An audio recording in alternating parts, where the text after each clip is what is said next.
증시 제반 여건들이 좋아지면서 주가가 올라가고 있는데요. 2차 전지도 좀 힘있게 가져야 되는데 좀 주춤주춤하고 있습니다. 그 요인 가운데 하나가 이제 리튬 가격 하락도 있잖아요. 하얀 석유라고 불리는 리튬 가격 움직임, 그다음에 2차 전지 관련된 이야기 오늘 에너지머니 시간에 하겠습니다.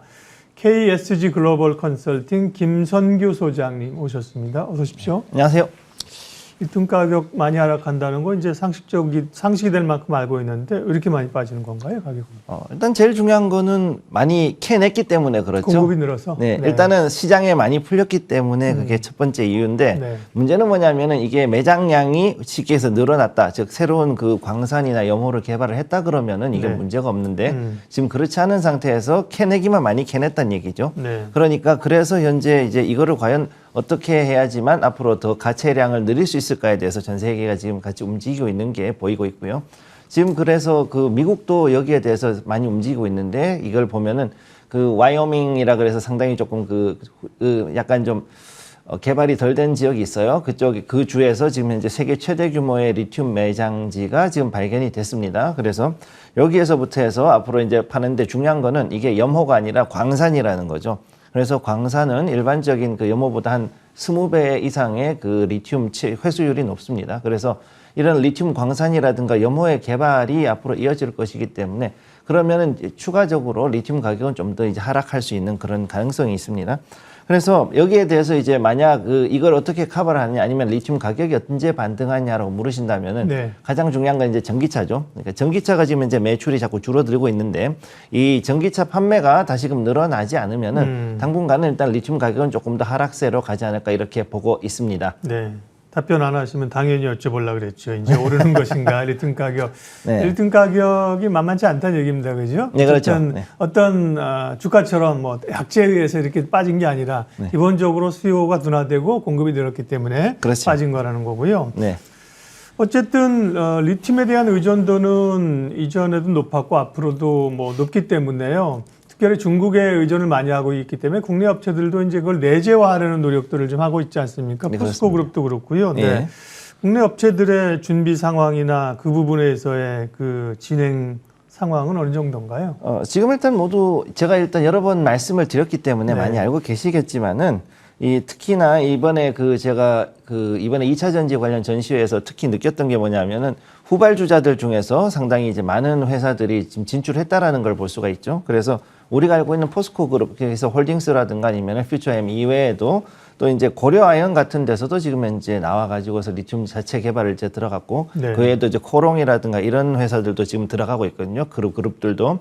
그러고 있기 때문에 이런 걸 봤을 때는 앞으로 리튬에 대해서도 상당히 자체적으로 많은 그 개발이 들어가지 않을까 일단 그렇게 보고 있고 그다음에 지금 최근 같은 경우는 이제 STX 같은 경우가 이틀 전에 이제 그 내용이 나왔는데 페루하고 브라질에 있는 리튬 광산에 대한 개발하고 그다음에 여기에 대해 가지고서 판매권을 확보를 했다. 즉 여기에 대해서 이제 MOU를 체결하고 그다음에 이제 여기에 대한 추가적인 MOA 단계로 넘어가는 이 과정에 지금 들어가 있다라는 게 기사가 나왔습니다. 그렇기 때문에 지금 여기서 봤을 때는 우리가 알고 있는 회사들 이외에도 뭐 관련돼 있는 해운업이라든가 아니면 각종 물산 관련 업체들이 이제 또 이쪽으로 후발 주자들로 지금 들어가고 있는 걸 볼 수가 있습니다.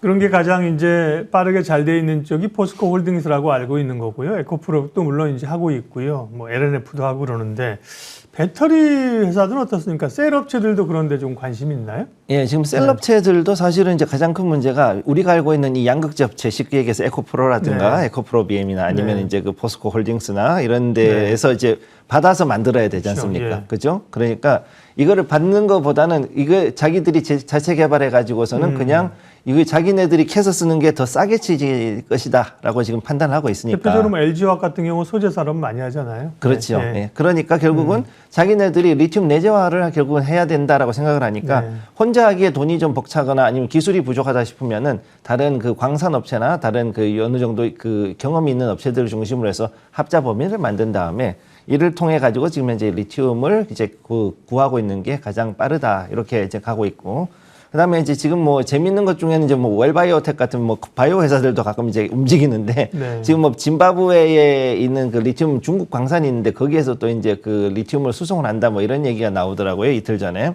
그래서 이런 것들 봤을 때도 뭐 상당히 나쁘진 않은데 주가는 지금 별로 좋진 않습니다, 솔직히. 그래서 이런 것들로 봐도 그렇게 지금 당장 뭐가 되는 게 아니라 이건 시간이 상당히 걸리는 일이니까 조금 더 지켜봐야 되고요. 그리고 사실 이제 가장 큰 문제는 뭐냐면은 리튬은 지금 가격이 떨어졌지만 그럼에도 불구하고 여전히 시장에서는 배터리 가격, 즉 완제품은 여전히 아직까지 비싸다. 이게 가장 큰 문제입니다. 그래서 이게 팔리려 그러면 많이 이제 어느 정도 매출이 나오려 그러면 결국은 전기차 업체에서 이 배터리를 자기들이 원하는 적정 가격, 그러니까 지금보다는 50% 정도 싼 가격에 사가기를 원하는데 근데 지금 배터리 업체들이 그걸 안 내리지 않습니까? 그러니까 그런 부분 때문에 지금 이제 충돌이 일고 있고 결국은 거기에서 이제 그 수요 공급에 문제가 있어가지고 상당히 좀 난항을 겪고 있다. 이렇게 보시면 되겠습니다. 리튬의 원료 확보도 중요하지만 그거를 이제 가공하고 재련이라고 합니까? 생산해내는 과정도 중요한데 그게 이제 공해 물질도 있고 그래서 주로 중국에서 한다는 거잖아요. 근데 그렇죠. 그 생산 기지 자체도 꼭 중국이 아닌 좀 위치가 중요하다는 얘기가 있는데 그래서 국내에다 그럼 해야 된다는 얘기입니까? 일단 중요한 거는 국내에 살 수 있는 데가 있다면 하는 게 좋고요. 그 다음에 특히나 이제 재련 공장들 얘기를 잠깐 하셨는데 여기에 네. 그 우리나라 영풍이라든가 그 다음에 이제 영풍하고 그 다음에 또 보면은 고려아연 그 다음에 네. LS 옛날엔 LS 니코동이었는데 네. 이게 원래는 비상장이었지 않습니까? 그랬는데 LS가 니코동 이 지분을 100% 인수하고 난 다음에 완전히 비철금속 특히 이제 뭐 금, 은 그 다음에 백금이나 이런 그 중요 귀금속류들을 많이 했단 말이죠. 그러니까 이제 앞으로 이런 걸로 봤을 때는 이런 그 지금까지 그 각종 비철금속류 재련하고 그 다음에 그 관련된 그 주조를 전문으로 한 업체들이 앞으로 리튬을 더 손을 댈 확률도 있고 실제로 고려아연 같은 경우는 이미 들어가 있습니다. 그러니까 이런 것들을 보면은 나쁘지는 않은데 아직까지 전환하는 데는 대략 한 2027년 정도 전후가 돼야 되지 않을까 저는 일단 그렇게 보고 있습니다. 리튬을 둘러싼 글로벌 상황, 경쟁 상황을 좀 체크하겠습니다. 앞서 이제 미국에서 세계 최대 규모의 리튬 매장지가 발견됐다 그러셨잖아요. 근데 네. 미국도 관심이 있다는 거고 석유 공룡 엑선모빌도 리튬 생산을 한다. 이 생산하기 시작했습니까? 어떤 의미가 있는 건가요? 일단은 지금 이제 생산을 발표를 했고 네네. 지금 이미 얘는 이게 무슨 뜻이냐면은 네. 그 엑슨모빌이나 이 쉐브론 같은 오일 메이저들의 특징이 뭐냐면은 일단 부동산 관련주입니다. 네. 쉽게 얘기해서 자기가 땅을 먼저 사고 난 다음에 예. 그러고 난 다음에 거기를 개발해서 최강 들어가는 게 일반적인 석유, 오일가스 그다음에 이제 광산 관련주들의 특징이 바로 이런 거거든요. 얘네들이 지금 이제 아칸소에다가 굉장히 큰 이 리튬 광맥을 지금 발견을 했어요. 그것도 거의 한 1억 5천만 평 정도 되는 그 정도 되는 걸 해놨는데 지금 한 12만 에이커 정도 되는데 그거를 지금 해놨어요. 그러니까 거기다가 이제 여기다가 이제 해서 우리가 리튬을 캐겠다 이런 얘기를 하는 건데 지금 우리가 간과하고 있는 게 뭐냐면은 원래 미국이 1990년대 당시에는 세계에서 리튬 생산이 1위였습니다. 네. 원래. 왜냐하면은 그 당시에 이제 그 정신과 약 중에서 이제 그 우울증이나 이런 거에 쓰는 게 이제 탄산 리튬이었는데 네. 그거를 제일 많이 생산했던 게 미국이었죠. 그랬는데 이게 수요가 많지가 않다 보니까 그냥 문을 닫아놓고서는 걸어 잠그고 별로 개발 안 했던 것들이 부지기수였단 말이에요. 근데 이제 이거를 지금 전기차가 되니까 다시금 이제 파기 시작을 한 거고 그래서 여기에서 이제 나온 것들 중에서 재밌는 거는 엑스모빌 같은 경우는 이제 리튬 사업을 진출하면은 ESG 가지고서는 계속 이제 그 주주들이 걸지 않습니까? 그러면 그런 부분에 대한 것들을 좀 진화시키기 위해 가지고 일부러 좀 네. 리튬 생산했다라고 보시면 되겠습니다. 네. 남미가 또 자원 부국인데요. 아르헨티나, 칠레 이런 쪽에서 이제 리튬 동맹을 맺고 좀 자국의 생산을 좀 이렇게 외부 반입을 좀 제어한다든지 이런 움직임도 있잖아요. 그런 건 좀 부정적인가요? 지금 원래 이것들은 원래 옛날부터 있어 왔어요. 그래서 네. 아르헨티나, 칠레, 볼리비아 이 세 나라가 원래 이제 그 리튬 삼각지대라고 보통 부르는 지역인데 여기는 옛날부터도 이렇게 해가지고선 자원의 무기화를 지금까지도 진행을 해왔고 근데 이번에 조금 더 그거를 좀 구체화 시켰다라고 보시면 되는 거고요. 그래서 여기 지금 보면은 이번에 아르헨티나하고 칠레가 거기 관련해 가지고서는 리튬하고 그 다음에 이제 살트 플랫 그래 가지고서는 거기 염호에서 나오는 염화물들 그 중에서 이제 그 소금 이외에 리튬이라든가 또 다른 그 희토류들이 좀 나오는데 그것들을 어떤 식으로 잘 모아가지고서는 그리고 친환경적으로 할 것인가 이런 거에 대한 거를 이제 MOU를 맺어가지고 연구하는 실무 그룹을 창설하기로 했습니다.